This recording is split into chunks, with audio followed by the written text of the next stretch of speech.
Friends, आइए हम लोग यहाँ पर अपनी ग्रुप डी स्पेशल श्रेणी को आगे बढ़ाते हैं और एक नया प्रश्न अब हम लोग देखने जा रहे हैं। तो देखिए, एक नए प्रश्न में क्या कह रहा है एक रेलगाड़ी एक खंबे को 15 सेकंड में तथा 100 मीटर लंबे प्लेटफार्म को 25 सेकंड में पार करती है। तो रेलगाड़ी की लंबाई हमें बताना है यहाँ पर, और हमें विकल्प दिया जा रहा है।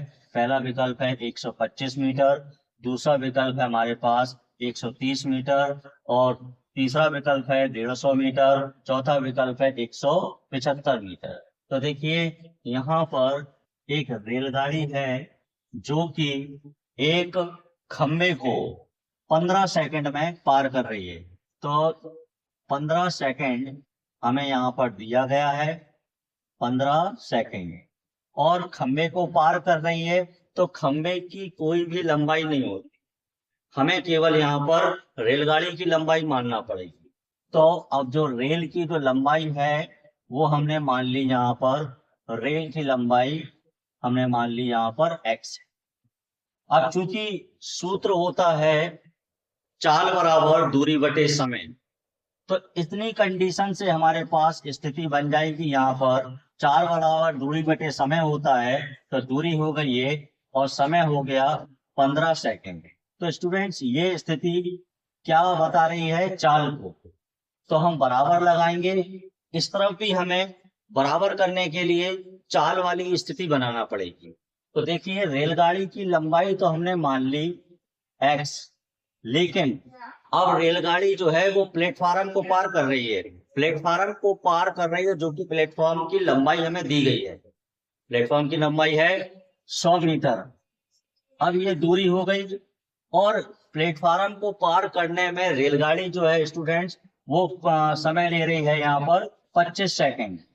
यहाँ 25 सेकंड रख दिया, और अब हमसे पूछा जा रहा है रेल की लंबाई क्या है, मतलब x का मान। तो स्टूडेंट्स, यहाँ कैंची गुणा होगा, इस तरह से क्रॉस मल्टीप्लाई, ये हो जाएगा 25x या 25x, और इसका यहाँ बारी बारी से गुणा होगा, तो ये हो गया 15x प्लस 15 का जब 100 में गुणा होगा तो यहाँ हो जाएगा 1500। अब स्टूडेंट्स, ये यहाँ पर 25x, ये प्लस में 15x है, यहाँ आ जाएगा तो माइनस में हो जाएगा, और ये हो गया यहाँ पर 1500। जब हम यहाँ घटाएंगे तो हमारे पास बचने वाला है 10x बराबर 1500। x को यहीं छोड़ेंगे क्योंकि हमें x का मान निकालना है। तो 1500 बटे हो जाएगा 10, जीरो से जीरो कट गया। अब हमारे पास रेलगाड़ी की लंबाई आ गई है 150 मीटर। तो इस प्रश्न का जो उत्तर होगा वो हो जाएगा स्टूडेंट्स विकल्प सी। आइए स्टूडेंट, देखते हैं अगला प्रश्न, जो कि इस श्रेणी में महत्वपूर्ण प्रश्न है और चक्रवृद्धि ब्याज से जुड़ा हुआ यह प्रश्न है। चक्रवृद्धि ब्याज और साधारण ब्याज दोनों से ही जुड़ा हुआ है।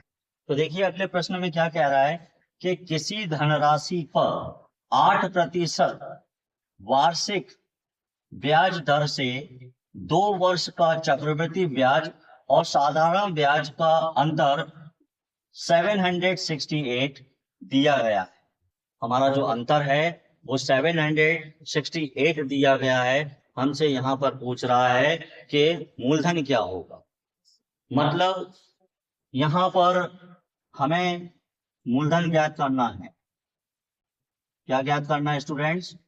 मूलधन, जो कि हम क्या मानेंगे x, और दोनों का साधारण ब्याज और चक्रवृद्धि ब्याज का अंतर 768 हमें दे रहा है, और यहाँ पर समय भी दे रहा है स्टूडेंट। समय जो दे रहा है स्टूडेंट, जैसा कि हम देख सकते हैं, समय वो दे रहा है 2 वर्ष, और साथ साथ हमें वो दर भी दे रहा है। जो दर दे रहा है वो भी हमने लिख लिया है 8%। अब हमें मूलधन ज्ञात करना है, तो एक साधारण से सूत्र का हम उपयोग करेंगे और इस प्रश्न का उत्तर प्राप्त करेंगे। जब भी आपसे साधारण ब्याज और चक्रवृद्धि ब्याज का अंतर दिया गया हो और मूलधन पूछा जाए, तो आप इस सूत्र का उपयोग कर सकते हैं। तो क्या होगा? अंतर सबसे पहले हमें रखना पड़ता है। अंतर दिया है 768, और हमसे मूलधन पूछ रहा है, तो स्टूडेंट्स ये हमने रख दिया, x माना है हमने, और हमें यहाँ पर जो दर है वो बिल्कुल ही सीधे ही रखना पड़ता है, 8%। प्रतिशत का चिन्ह हटाएंगे तो 100 आता है नीचे, और समय दिया गया है वो घात के रूप में लिख देंगे। तो अब स्टूडेंट्स हम जब इसे हल करेंगे, देखिए 768, x यहीं रहेगा। अब हम यहाँ देखें तो 8 का वर्ग होता है 64, और 100 का वर्ग आपके पास जो हो जाएगा वो हो जाएगा 10,000। अब स्टूडेंट्स हम इसे बराबर की दूसरी तरफ ले जा रहे हैं इस भिन्न को। तो मैथ्स का नियम होता है, जब भी किसी भिन्न को बराबर की उस तरफ ले जाते हैं तो ये पलट जाती है।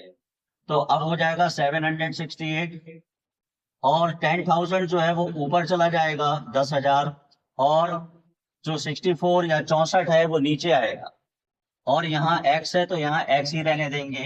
अब हम इसे काट रहे हैं, ये देखिए 8 8 64 होता है, और यहाँ पर 8 नाम हो जाएगा 72, और बचेगा यहाँ पर 4, 8 सिंह हो गया यहाँ पर 48, और काटेंगे स्टूडेंट्स 8 एकम 8, और यहाँ पर भी कैंसिल होगा, तो ये हो जाएगा 8 एकम 8, और एक यहाँ आ जाएगा तो 8 दूनी 16, यहाँ आ गया है 12, और यहाँ है हमारे पास 10,000। जब हम स्टूडेंट्स यहाँ पर गुणा करेंगे तो ये हमारा आ गया यहाँ पर 1 2 3 4 0 6 आ गए, और ये 12, मतलब हमारा जो मूलधन है वो निकल कर आ गया स्टूडेंट्स 1,20,000, जो कि इस प्रश्न का उत्तर हो जाएगा विकल्प सी, 1,20,000 रुपए। आप सभी को वीडियो कैसा लगा, आप लोग लाइक करें, कमेंट्स करें, और चैनल को सब्सक्राइब जरूर कर लें, क्योंकि ग्रुप डी की स्पेशल श्रेणी इस चैनल पर चलाई जा रही है, और आप अपनी परीक्षा में इस चैनल के माध्यम से लाभ उठा सकते हैं। धन्यवाद।